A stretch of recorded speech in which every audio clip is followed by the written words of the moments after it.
A very good morning! Pag-usapan po natin ang colostrum. Pero bago po natin pag-usapan ng colostrum, pag-usapan po muna natin ang ating kalusugan. Let's talk about your health. Okay? So, para malaman natin kung tayo malusog o may karamdaman, may dinaramdam, we have to listen to our body.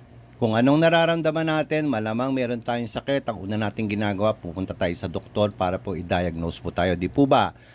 Okay, the next question is, what's happening in our body as we age? Ano ba nangyayari sa ating katawan habang tayo tumatanda, no? Siyempre, nagkakaroon tayo ng problema sa puso, nagkakaroon tayo ng problema sa ating digestive system, sa ating bituka, sa mga kababaihan, yung reproductive system, sa ating lahat, yung ating stem cell growth. Kasi po, meron tayong built-in na stem cell sa ating katawan, as we age, nagdi-deplete yun. Ano nangyayari sa ating balat? Di ho ba nangungulubot? Ano nangyayari sa ating mga buto, sa ating mga joints? Di ho ba nagkakaroon tayo ng arthritis? Ano nangyayari sa timbang natin? Tayo po'y tumataba, lumolobo, bumabagal ang ating metabolism. At yung ating memory po ay merong mga taong habang tumatanda ay nagiging ulyanin. Okay, ayon po sa Time Magazine, ang number one cause of all diseases na tinatawag pong silent killers ay wala pong iba kundi po ang inflammation. Inflammation, pwedeng mamaga ang ating puso, pwedeng mamaga ang mga ugat sa ating puso, pwedeng mamaga ang mga yung pong ating brain, yung pong mga nerves sa ating brain pwedeng mamaga at mag-cause po siya ng tinatawag na stroke, pwedeng magkaroon ng cancer, pwede tayong magkaroon pwede tayong ma-stroke, pwedeng magkaroon tayo ng kidney failure and eventually idadialysis. At pwede tayong magkaroon ng diabetes at ganoon din yung mga autoimmune diseases such as allergies sa mga sakit po sa balat. So yun po yung mga tinatawag na silent killers. At pwede pong tayong patayin ng mga virus katulad po na nangyaring Wuhan virus. At ngayon po meron na naman sinasabing virus X na nadiskubre na higit pang mas makamandag at higit pang nakamamatay sa Wuhan virus or COVID-19. Eventually, pag tayo tinamaan nun at bagsak ang ating immune system, mahina po ang ating immune system, ang resulta po nun ay kamatayan. So may kasabihan po that acting fast is the key to prevention. Kailangan mabilis tayong umaksyon, kailangan mabilis tayong makinig sa ating katawan, ano bang ating nararamdaman, ano ba yung mga possible symptoms. Again, acting fast is the key to prevention. Now, introducing the power of colostrum. Ano ba ang colostrum? Ang colostrum po, ito po ang unang form ng gatas na inilalabas po ng mammary glands pagkatapos pong manganak ng babae o ng bakang babae. Ito po ay nutrient-dense and high in antibodies and antioxidants para po i-build ang newborn baby's immune system. Mamaya po pag-uusapan natin ang immune system. Ngayon po, itong colostrum na lumalabas sa gatas ng ina at gatas ng baka pagkapanganak, hindi po ito nananatili ng matagal. Ito po ay hanggang 24 hours up to 48 hours tapos po wala na pong colostrum. Ngayon po, ini-introduce po namin sa inyo ang ating bovine colostrum. Alright? Okay, ano ba ang bovine colostrum na ibinibigay po ng ating company? Ang bovine colostrum po, alam po natin na ang mga baka ang universal donors of colostrum. But not all colostrum are equal. Kasi po may mga colostrum po na galing sa baka na nilagyan, sinaksakan ng mga antibiotics at mga kung ano-ano mga chemical drugs. Yung sa atin po, yung ating pong bovine colostrum po ay pure, organic, at siya po ay safe, at siya po ay pinaka-the best of all colostrums na ino-offer po sa world market. Ang bovine colostrum po ay identical sa inilalabas na colostrum po ng tao, yung po mga bagong panganak, at hanggang 1,000-fold more potent and more powerful than human colostrum. Pansinin niyo po yung mga nanay na nagpadede po ng anak sa unang araw na pinadede po yung bata. Okay, nakuha na po niya yung colostrum niya noon within 1 to 2 days. Samantalang yung baby po, pagka nadede na po yung colostrum ng nanay, hindi pa po nakakatayo yun. After 10 months, 11 months, 12 months po makakatayo yun. Ngayon, samantalang yung baka po, pag nadede niya yung colostrum ng kanyang inang baka, mapapansin nyo po kapapanganak lang after few hours po, nakakatayo na po at nakakapaglakad na ang mga baka. That is the difference between colostrum ng ina at colostrum po ng mga baka. Kasi po ang colostrum ng baka ay 1,000-fold na higit pang mas powerful kumpara mo po sa tao. Ang ating pong bovine colostrum ay nagtataglay ng essential fats, essential amino acids, 87 growth factors, healing of body tissues, 97 immune factors, that is our protection from viruses, it recharges the immune system. Okay, ang unang-una pong ginagawa ng colostrum ay bigyan tayo ng healthy immunity.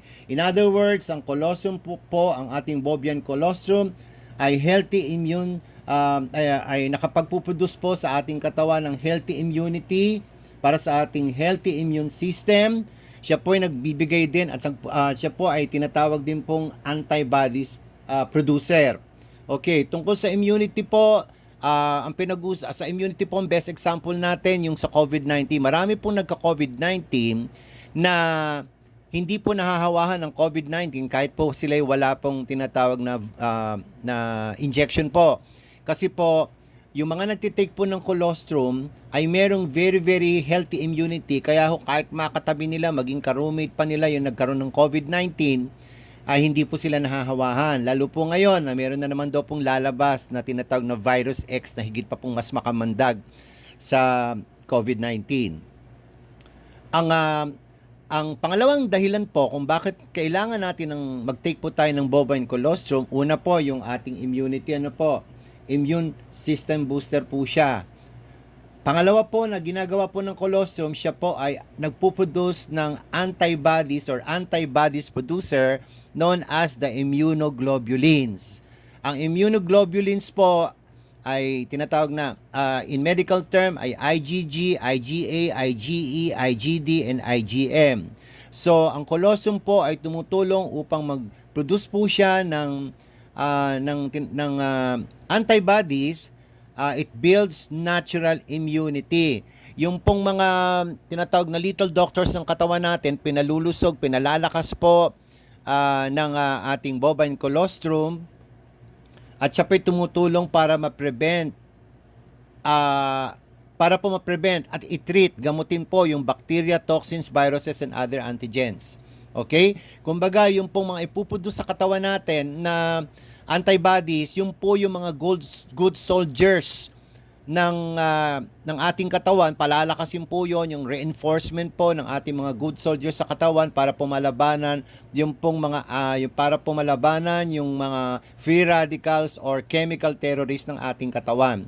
Sa madalit salita po, ang ating pong bovine colostrum, siya po ay pumapatay ng virus.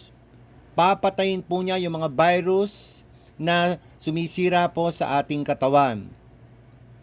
Okay, ang colostrum po, sa pangalawang kadahilanan, siya po ay ultimate immune defense dahil siya nga po ay nagpuproduce ng antibodies panglaban, pangontra po sa mga free radicals na sumisira sa ating katawan. Napakaganda din po ng colostrum for our digestive health. Yung tinatawag po nating yung pong tinatawag nating gut, yung pong ating mga laman loob, yung ating mga bituka po mula sa bibig natin hanggang sa ating esophagus, hanggang bituka, hanggang doon po sa ating small and large intestine. Napakaganda po niya para sa digestive health. Okay, ang colostrum din po ay tinatawag na nature's immunity provider. Tayo po ay, dahil nga po siya nagpuproduce ng maraming antibodies, kaya po tayo magkakaroon ng immunity sa mga lahat po ng chemical terrorists na sisira po sa ating kalusugan. At the same time, palalakasin po niya ang ating immune system. Meron pong tinatawag ng leaky gut syndrome. Medyo medical term po ito. Ang ibig sabihin po ng leaky gut syndrome, ang isang bitukang normal po ay smooth po yan, wala pong mga butas-butas yan. Ang may leaky gut po, yung pong lining ng ating bituka ay nagkakaroon ng butas dahil nga po napakaraming virus, dahil nga po sa bad bacteria, gluten, at kung ano ng mga toxins, kung ano-anong free radicals na kumakapit po, dumidikit po sa ating bituka. So kapag po hindi na-address yan, magkakabutas-butas po ang lining ng ating bituka at lahat po ng basura na nakadikit po sa ating bituka ay dire-diretso po, papasok po lahat po yan sa ating dugo, dire-diretso po. Kaya po yung ating dugo ay unting-unting malalason at pag nalason po ang dugo natin, alam nyo na po yun. Name it, lahat na po ng sakit ay pwede nating maging sakit. Ang bovine colostrum po ay may mga tinatawag na immune factors, may mga nutrients siya, meron siya mga growth factors, at siya po'y gamot para sa tinatawag na gastrointestinal infection. At yung pong mga at kinokombat niya, nilalabanan niya yung mga bakterya na nagdudulot ng infectious diarrhea. Okay? So, tutulungan din po ng bovine colostrum para hindi po tayo magkaroon ng tinatawag na inflammatory bowel disease. Kilala po ang colostrum bilang gamot sa mga matinding inflammatory bowel disease, including yung sobrang pagtatae na halos ikaw ay tubig na lang ang itinatae mo, pasintabi po sa mga kumakain, at pati na po yung tinatawag na food poisoning. Hindi lang po yon, pati po yung mga iniinom nating mga kung ano-anong gamot na mga synthetically produced na galing po ng butika. Meron pong tinatawag na drug-related lesions po. Kaya po yung bituka natin, binubutas din ng ibang mga gamot na yon. So yun po ang magagawa ng bovine colostrum para po sa ating digestive system, para po sa ating healthy gut, sapagkat siya po'y nagtataglay ng 1 billion plus probiotics. Ayan. So yan po yung ating mga good soldiers na lalaban po sa mga chemical terrorists na sumisira po sa ating healthy gut, yung pong bumubuta sa lining ng ating pong gut, ng ating mga bituka. Lalabanan po yan ng ating mahigit pa sa 1 bilyong probiotics. If you're familiar with Yakult, Yakult is very effective but very expensive. Pero dito po sa colostrum, kasama na po yung mga probiotics na yun. Again, up to 1 billion plus probiotics. Okay, so ang colostrum din po ay nakakatulong para sa heart health.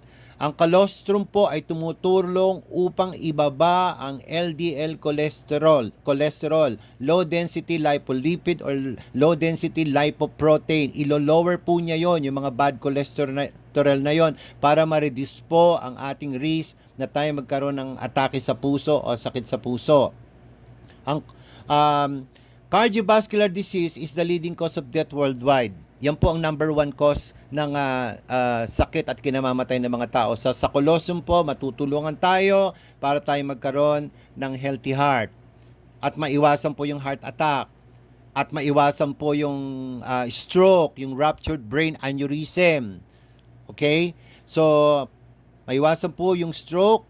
At okay, so pag-usapan po natin kung gaano kasama. How bad is inflammation to your body? Ayon po sa Time Magazine, ang number 1 cause po talaga ng lahat ng sakit, yung pong tinatawag na inflammation. Ibig sabihin po, pamamaga, including obesity, diabetes, gingivitis, cardiovascular disease, eye disorder, joint pain, colon, breast, lung, cancers. Ayan, lahat ng uri po ng cancer. Yan po, inflammation po lahat yan. No po, ang pinagmumulan yan. Infection, injury, arthritis, Alzheimer's disease, asthma, allergies, ulcerative colitis, and inflammatory bowel disorder. So, ang bovine colostrum po o yung ating colostrum product po, ito po ay isang nutritional approach to inflammation and chronic health conditions. Ang bovine colostrum po ay napakagaling at napakahusay din po sa kalusugan ng ating mga buto. Alalahanin nyo ito po, ang ating buto, napakahalaga po niya. Kung walang buto po, laman lang po ang meron tayo. Paano pong tatayo yung ating katawan kung walang buto? So maganda rin po ang colostrum para po sa bone health. Meron pong tinatawag na lactoferrin, which is a kind of protein na makikita po sa colostrum. Kompleto na po talaga ang ating alpha lipid colostrum. Nakakatulong din po ang colostrum for healthy aging. Bakit po? Kasi po ang colostrum po natin, ang Young Image colostrum ay nagtataglay po ng calcium 1000 mg, magnesium, iron, vitamin C, meron po tayong vitamin E, meron po tayong vitamin A, folic acid, biotin, vitamin D, at marami pa pong iba. Meron din po tayong vitamin B1, B2, B3, B6, B12, and many more. So siksik po talaga, kumbaga sa kakanggata, purong-puro po ang ating bovine colostrum na dinidistribute lang po ng ating company, yung pong Young Image. So tumutulong din po ang colostrum for healing and repair, at pinoproduce po niya ang maraming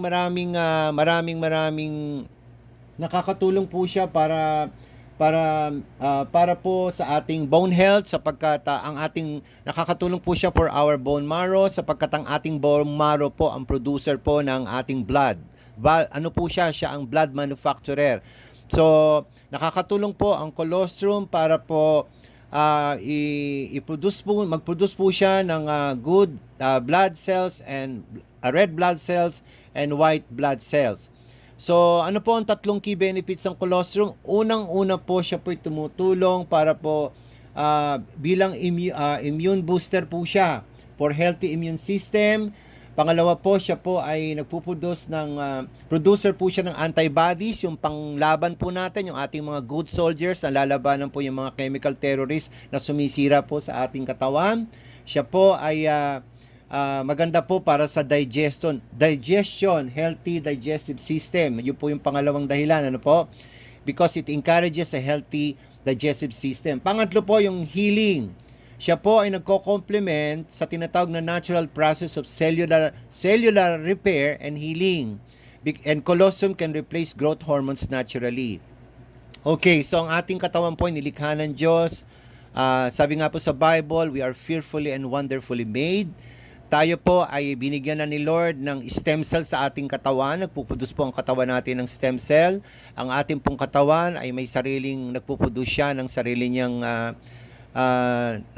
nagpuproduce po siya ng sariling peptides. Actually po, ang colostrum, isang maibibigay pong napakagandang benefit nito sa atin. Believe it or not, tayo po ay gaganda, tayo po ay kikinis, tayo po ay puputi, sapagkat i-enhance niya ang production po ng stem cells sa ating katawan. Meron po siyang peptides at meron siyang collagen. Okay. So, kumpleto na po ang ating colostrum. Wala na tayong hahanapin pa. Lahat po ng hahanapin natin sa vitamins, minerals, phytonutrients, including po yung pag-enhance po ng production ng ating peptides, ng ating collagen, ng stem cell. Nandito na po. Ito po mga huli ko nabanggit, ito po nakakatulong para tayo gumanda, para tayo pumuti, para tayo kuminis, gumanda ang ating buhok, gumanda ang ating kuko, at tayo po ay magkaroon ng isang napakagandang appearance. Tayo po ay gaganda, gagaling inside and out, hindi lang po sa pangloob nating buong katawan, pati po yung panglabas po. Makikita po yung ebidensya na talagang nakakatulong po talaga ang colostrum sa ating lahat. So no matter what fitness level you are in, whether you are healthy or sick, may sakit ka o wala, our product lines, ang ating colostrum ay magbibigay sa atin ng optimum nutrition para ma-maintain natin ang mabuting kalusugan, makarecover tayo ng mabilis in case of injury and illness. Ang colostrum ay para po sa mga healthy people, ang colostrum ay para din po sa mga may sakit. Anong sakit?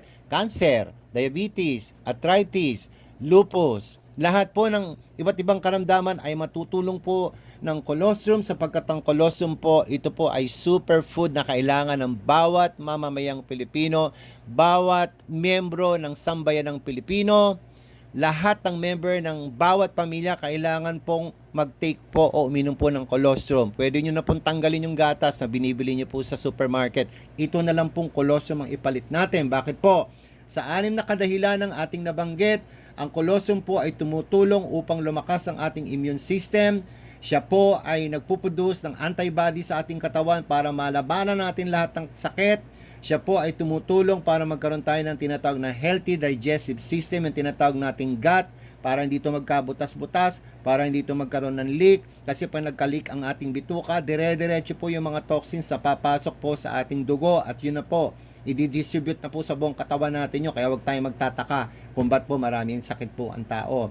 Pangatlo, siya po ay nakakatulong for a healthy heart, nakakatulong siya for a healthy bones. 1,000 mg po ang kanyang calcium, At number 5, tumutulong siya for healthy aging. Sabi ko nga po sa inyo, ang colostrum po ay pampabata, pampaganda, pampakinis ng balat, healthy bones, for healthy teeth, for healthy hair, for healthy nail.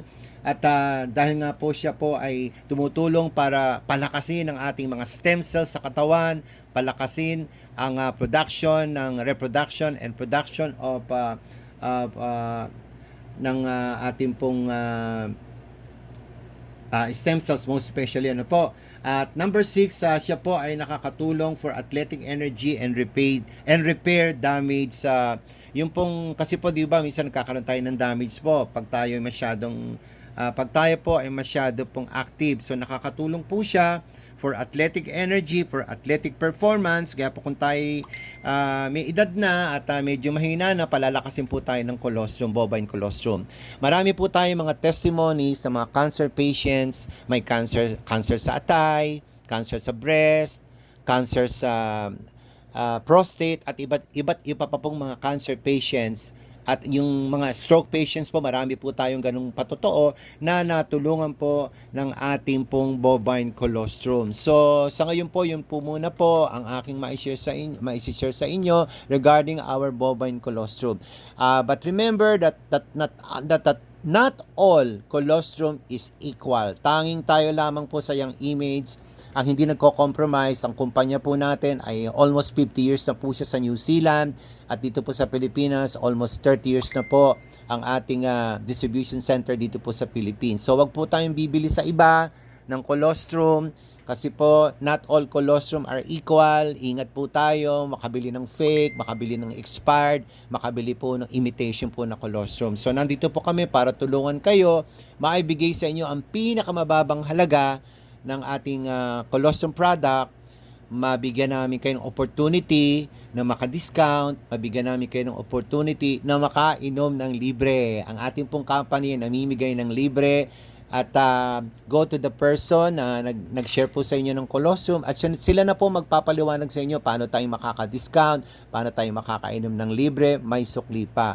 With that, napakabuti po ng Panginoon sa ating panahon na to, na iba't ibang sakit at karamdaman po ang dumarating sa ating mga kapaligiran. Sino magsasabing magkakaroon ng pandemic? Sino magsasabing magkakaroon po ng COVID-19 o Wuhan virus?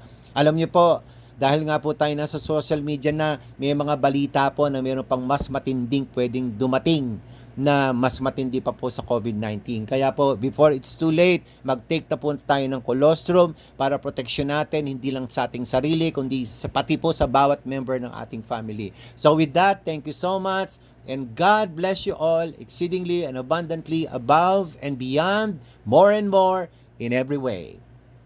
Puntahan nyo lang po at kausapin nyo lang po kung sinong nag-share po sa inyo ng colostrum. Thank you so much.